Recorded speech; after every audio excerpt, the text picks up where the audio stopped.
मी पुन्हा एकदा फडणवीस सरांकडे होतोय. फडणवीस सर, आपण बघतोय की गेल्या काही दिवसामध्ये जो विकास दर देशाला गाठणं अपेक्षित होतं तो गाठताना आपण दिसत नाहीये. इकॉनॉमिक सर्वेचा रिपोर्ट पण आलेला आहे ज्याच्यामध्ये म्हटलेलं आहे की 2047 पर्यंत आपल्याला जर विकसित भारत बनायचा असेल तर सलग 8% सलग काही वर्ष आपल्याला विकास दर राखणं गरजेचं आहे. एका बाजूला ही बाब आहे. दुसऱ्या बाजूला बाब ही आहे की महागाई वाढत चाललेली आहे, लोकांकडे हातामध्ये पैसा राहत नाहीये.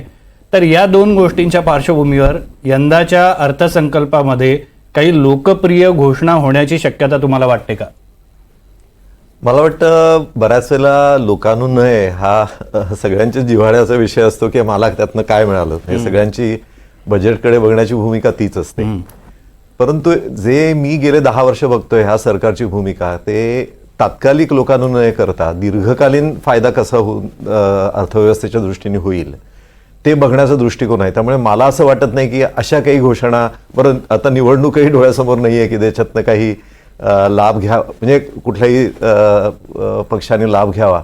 जेव्हा निवडणूक डोळ्यासमोर होती तेव्हा सुद्धा फार लोकांना केला गेला नाही. त्यामुळे मला असं वाटत नाही की अशा काही प्रकारच्या घोषणा तात्कालिक फायद्याच्या आपल्याला दिसतील. मात्र मगाशी जे शंतनू म्हणाले की आयकरामध्ये सूट किंवा त्याची स्लॅब वाढवणं ही खरं म्हणजे काळाची गरज आहे.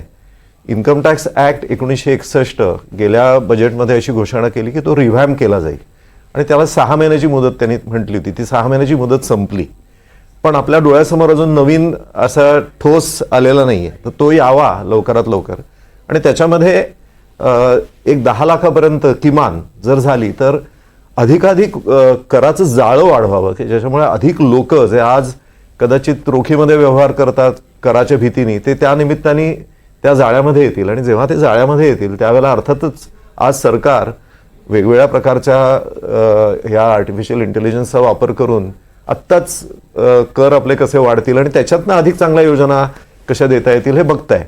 तर मला वाटतं ते निदान करण्याची गरज आहे, पण बाकी लोकांना फार केला जाणार नाही असं मला वाटतं.